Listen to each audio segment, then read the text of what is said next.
So every single year we get to this point in the year and it's like, okay, we can look back at how we did. It's almost like a scorecard. How did we do this year? But then also that information helps us to look forward and see how, like what we're going to do differently next year based on what we did last year and the results and some of the key levers that drove growth and helped us, or some of the big mistakes that we made that we're not going to do this next year. I love doing this because it's so important to learn from ourselves and just to make small pivots or sometimes large pivots in the business to help us continue to move forward in a positive way. So I created this 5-part assessment. 5 parts. The first part is your personal assessment. The second is your instrument ratio assessment. The third is your teacher assessment. The fourth is your marketing assessment. And then the fifth is your overall financial assessment, which really flows through to everything else. That's why I do it last, but it's where all the money's flowing. And so I'm going to break this video up into 5 different parts. You may not want to watch all of these different sections, or you might want to, but either way, if there is something specific you want to jump to, then this will allow you to kind of look at this in all 5 different sections. So starting with number 1, we have the personal assessment. In this, what we're doing is we're looking at your current status, right? So number 1, we have number of students do you currently have, number of teachers that you currently have, and number of front desk that you currently. So basically your overall school, the overall business, what is it right now? Like what are those numbers right now? Okay. And then the next thing that we're going to compare that to is we're going to have 1 year ago this time. Hopefully you have this data. If you don't this year, that's fine. But you'll be able to save this document for next year, so you'll have it. But 1 year ago, how many students did you have? How many teachers do you have? And how many front desk staff did you have? What's nice about this is you can actually look back and say, hey, we did great this year because now we have 100 more students or 50 more students or maybe a few hundred more students. And of course, let you have more teachers and more staff along with that. But that'll help you to kind of look at things from a very, pragmatic way. All right. And then the next one is 1 year goal. So like, where do you want to be 1 year from now? And sort of casting that and seeing, so where are we going to be, right? So how many more students do we want to have? How many more teachers do we want to have? How many more staff will we need to hire? Front desk staff will we need to hire? And then, of course, the last category in this little section is how many do we need to achieve our 1 year goal, right? So how many students do we need? How many teachers do we need? And how many front desk do we need to hire? So that's the first little part of this personal assessment. So we're just simply putting down numbers and like I said, casting the goal for this next year. The next part of this, which I think is super important, which is your activities. A lot of people don't do this, and I oftentimes forget to do this too. But it's like one of those things we don't really think about. Every day, you are doing something. You're doing something, right? Whether it's a good activity, productive activity, or whether it's a wasted time activity, wasted opportunity activity. Either way, you're doing activities every single day. And one thing that really high achieving people do is they actually take an inventory of their activities. They take an inventory. So the first part of this is, what are the top 3 activities that move the needle the most in your business? Okay, so maybe one might be making new connections with somebody that's opening up the door for you to be able to get a bunch more students. That would be a really high value activity, right? Something that's helping you expand, helping you grow, finding a manager, recruiting, like that kind of thing. Those are high value activities at whatever stage of the business is for you. And so list those high top 3 activities that you're currently doing. Like, what are the activities that move the needle the most that you're currently doing? And then, of course, the flip side of that is now list the 3 activities that are like the top 3 that are wasting the most time. Like, things that you're doing that really are not, you should not be doing them. They're not moving the needle for you. They're not making progress for you. So, for example, probably the most obvious one would just be like scrolling Facebook, right? How many hours a day do you scroll Facebook? That's actually one of the things I love about the years ago. I don't know when it was, but they made an update to the iPhone where they started tracking like your screen time and where you're spending time on your phone. Really, really good thing to do, to check that out, and to sort of, you can even set parameters. Like once you reach an hour a day, then it just shuts off and you can't even get back into it. Like those are good things. Those are good boundaries to put on yourself. If you're finding that you're wasting time doing that activity, that's keeping you from doing the high value activities. And so list those. It's really important to be honest with yourself. You're only hurting yourself if you're trying to pretend that you're not actually wasting time with these activities. So list the top 3 activities that you need to eliminate immediately. All right. So list the top 3 high value activities and the top 3 activities to eliminate. And then the next little exercise in this personal assessment is to just simply list 10 things that you spend time on. 10 things. One could be hiring teachers. One could be training front desk staff. You might have writing ads for, doing your Facebook ads, or designing your website, or, whatever it is. Okay. This is a really good exercise. So list all 10 of the activities, and there might be more. And if you want to list more, that's fine, but just at least 10 activities that you spend your time doing as a business owner that you can think of. Okay. And then there's 3 different things that you want to do here. You want to circle one of the following of these: either automate it, delegate it, or eliminate it. So these are 10 things that ultimately you want to take off of your plate. What we're doing with this exercise is we're really getting super focused on the things that move the needle the most. And one of the things that you'll find as you grow and you scale and you build your business is the less you're involved in the operations, the faster and more efficiently your business will probably run. And it's so counterintuitive because, like, you started this thing, you put all your blood, sweat, and tears. This thing, is basically was run on your back. But the goal is to actually get everything off of your shoulders and remove all of those activities so that it'll actually allow for the business to grow. Okay, so there's your personal assessment. By the way, we'll have attachments, so you don't have to just memorize all this stuff, but I just wanted to walk through all of this with you so you could kind of see it. So that's the personal assessment. That's the first category. Okay, so now let's go to category number 2. Category number 2 is very simple. It's just simply dividing up your enrollment based on your instrument.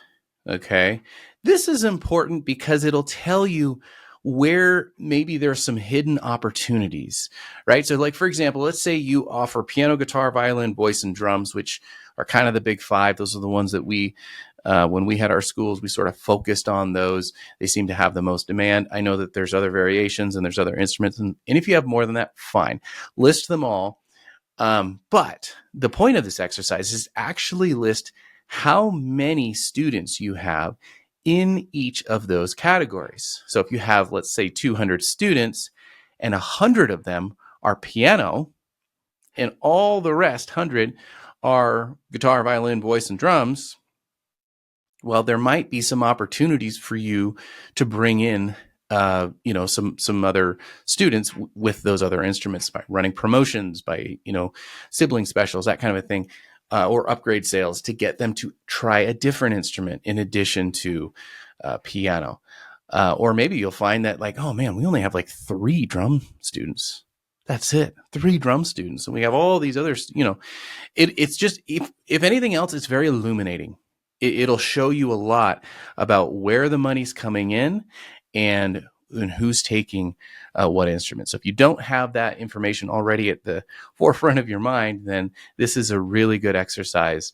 And like I said, it'll kind of eliminate. So very simple. Section number 2, just simply divide up the enrollment based on the instrument. so you can see where all those students are. Okay, exercise number 3. This is the teacher's assessment. Very, very important, being that our business is literally built on the backs of our teachers. And so we have to be smart about how we manage our teachers. I think there's a lot of good rules of thumb here as it relates to this. First, I would say having good teachers doesn't necessarily mean you're going to have great student retention, but it really helps. It really helps. And so how we sort of monitor this and track this in this assessment, I think is super duper important. So what we're going to do is we're going to list all the teachers. So list all your teachers. And then the next category is how many students does each teacher have? And then the category after that is the percentage of total enrollment for each of those teachers. Percentage of total enrollment is, so if teacher A has 10 students and the total enrollment is 100, then that teacher A has 10% of your total enrollment. Now, this is a really important exercise. Why? Because it's going to illuminate to you, again, which teachers are carrying the most weight in your school. Another way of looking at this is you can also get an idea if you're starting to get into key man risk in this category. You can, because and it would be like if you had 100 students, but one teacher had like 40 of them. That means that one teacher is holding 40% of your business on their back.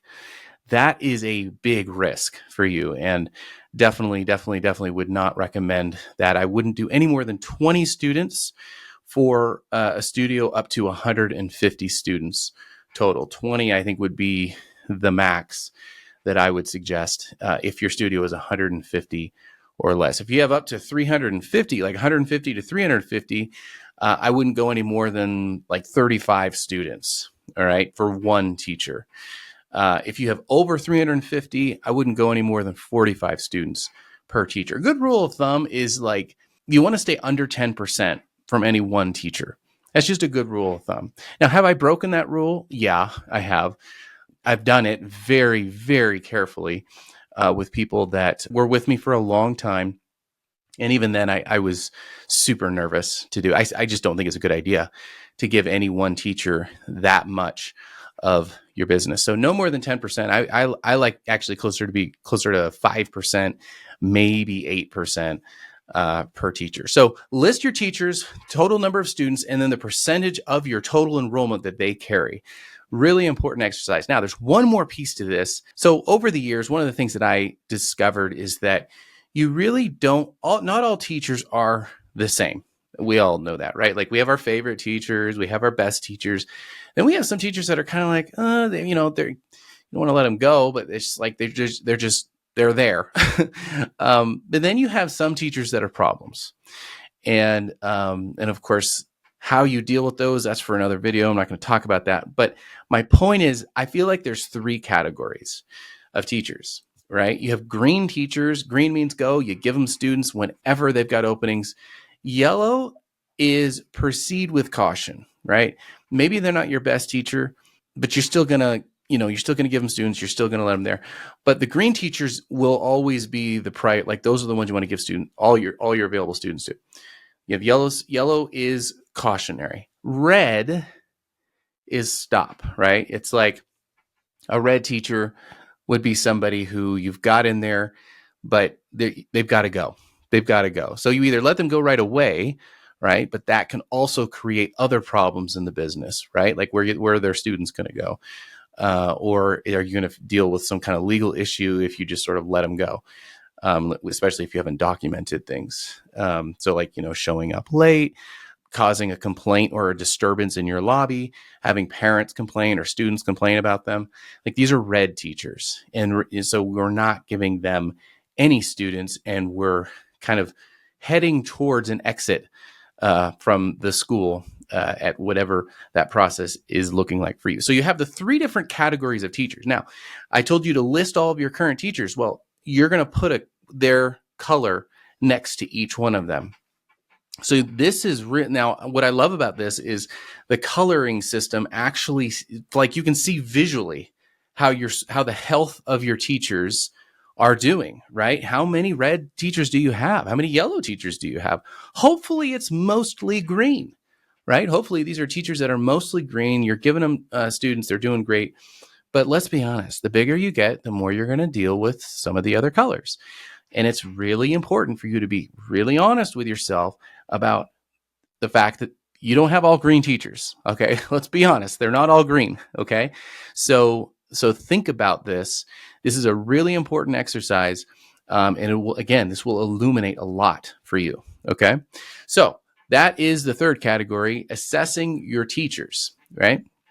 Now, there's more to this, guys, but I'm trying to kind of like boil this down and make it as simple as possible so that you can start making some of those bigger decisions.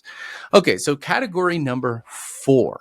Category number 4 is your marketing assessment. I love this part, this section. This is so important. Every school should have some type of marketing plan, marketing budget, and marketing strategy.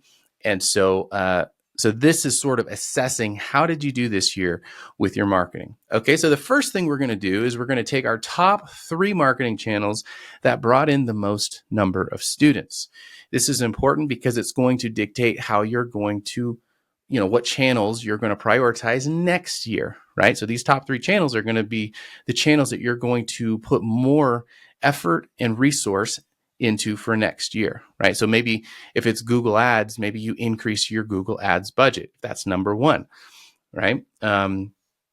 If there's any opportunity to expand or to scale the resources used for whatever channel it is that's producing, giving you really good results, like referrals, for example. Like every school should be getting a good number of referrals. That should at least be in your top 5 channels, if not your top 3. So if that's the case, and what other referral opportunities can you give your students to refer? How can be more generous with the referring person?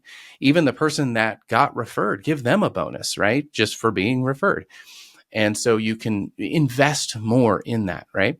And so list your top 3 channels. That'll tell you a lot. And again, you might be surprised by this.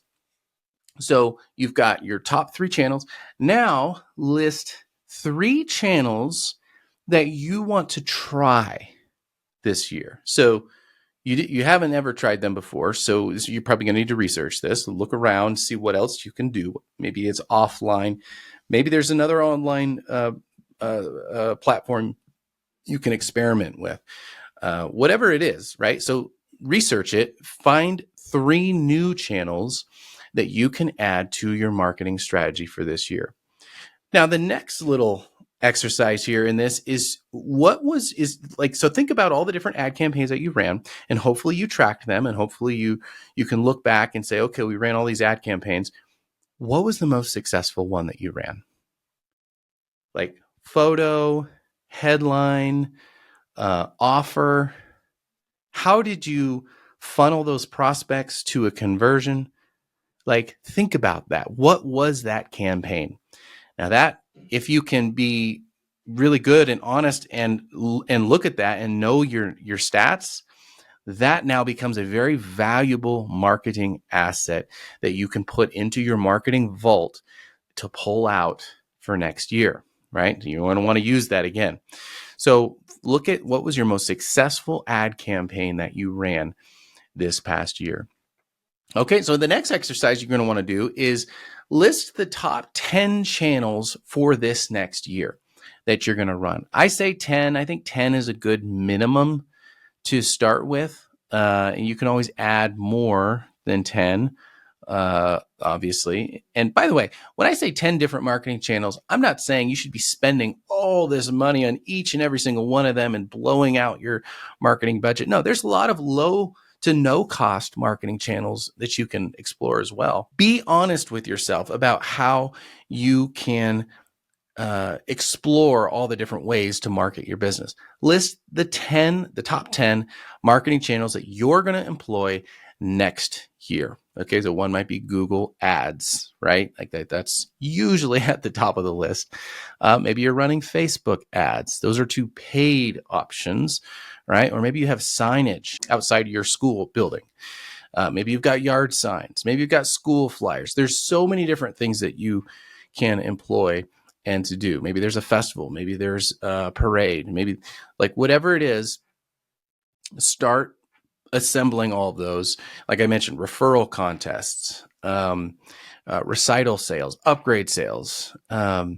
So list the top 10 channels that you're going to employ for next year. And then the last little category here is think of free things that you can do, things that don't really cost you anything. Maybe they cost you a little, or maybe they don't cost you anything. And experiment with those as well. Try to get as creative as possible with it. The key with marketing isn't necessarily finding the one thing. It's being willing to do a lot of different things. And because they really do all work together. And it's my favorite thing that I would hear from parents when they would call our school is we would always ask them, like, how did you hear about us? And they would say, everywhere. I hear about you everywhere. I see you everywhere. That's what you want. That's when you know you're doing your marketing well. Okay, so there's your marketing assessment. Go through all of those exercises. Now, for the final exercise, the fifth exercise or assessment here is the financials assessment.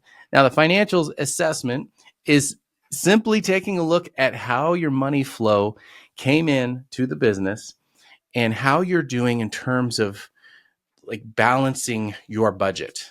I think a good rule of thumb for this is to shoot for about a 15 to 20% profit margin. I think most schools, if you're looking at things honestly, I think most schools would be somewhere in that range. If you're doing really well, you're closer to 30%, but not a lot of schools are at that point or get to that point. It does kind of depend on where you are in the country and where your pay rates are and what tuition you can charge and all of that. But that's really going to be the big thing. So when you're looking at your financial budget, the big levers are the ones that you want to look at first. First is teacher pay. All right. So teacher pay is the biggest line item on your budget. So it's the one that we have the most, like it's where we can actually make the biggest impact in terms of the profit. Okay. Like I mentioned, you want to shoot for at least 15% profit. And by the way, when I say 15% profit, I mean that's a combination of owner distribution, so money that you're taking out, and then net profit after all expenses are paid, including your distribution, right? So at least 15%, you should be shooting for that. And so if you're working the front desk, then you got to pay yourself as a front desk person at the whatever the pay rate is that you would pay somebody else. That gets added to your pay, right? So there's really 4 ways ultimately that you could be paid through your school. There's if you're teaching, so if you have students, you're running you're making money there. You're working behind the front desk. So if you're working behind the front desk and you're teaching, you're paying yourself as a teacher and a front desk staff person. And then you're taking owner distributions, and then you're collecting the net profit at the end. So there's 4 different ways that you could get paid, on your budget sheet. Now, ultimately, you want to eliminate 2 of those as you scale. It's really pretty difficult to get very big if you're still teaching and running the front desk. So you really want to eliminate those, right? And when I say front desk, I'm including like all admin, if you're the manager of front desk staff people, you're still a front desk administrative. Ultimately, you want to put yourself in the owner position where you're collecting owner distributions and you are collecting the net profit. That's the ultimate place to be. So anyway, coming back to teacher pay. So for teacher pay, we want to try to keep that number percentage-wise below 40% on your budget sheet. Try to stay under 40%. Like the schools that are doing this really well are closer to 30%. I think we usually hovered between 30 and 32% on our teacher pay. Now, if you're doing group classes, this is a lot easier to accomplish, right? You can actually get even into the 20% range in terms of your teacher pay percentage. But you really want to drive that number as like under 40%. You can you're definitely going to be doing better. Your front desk staff pay, so all your administrative expenses, you want to try to keep that below 15%, right? So ultimately, that puts like your total, like your total administrative costs around 50%, 50 to 55%. If you can stay sort of in that range or below, you're doing pretty well. You're able to get closer to that 15 to 20% profit margin. But those are going to be really your biggest levers. I mean, you've got your marketing, you've got your lease, you've got like some of your other expenses are of course necessary and required to run your business, but they're really not going to be the biggest levers that are going to help you be in that kind of upper echelon, more profitable music schools. So there you go. There's the 5 different things. If you can take an assessment and take a look ultimately at all of these areas of your business, and that'll help you, it's going to help you make decisions into next year. Because ultimately we want to improve, we want to grow, we want to scale, we want to make decisions that are strategic. But ultimately, if you don't look back and you're not tracking what you've done, it's going to be very difficult for you looking forward. So if you're watching this, you're thinking, man, I haven't tracked these numbers, I haven't done these things. It's okay. Just do that. Do these things, track these things for next year. And so hopefully this is helpful for you. But these are the 5 different things. You've got your personal assessment, your instrument assessment, your teacher's assessment, your marketing assessment, and your financials assessment.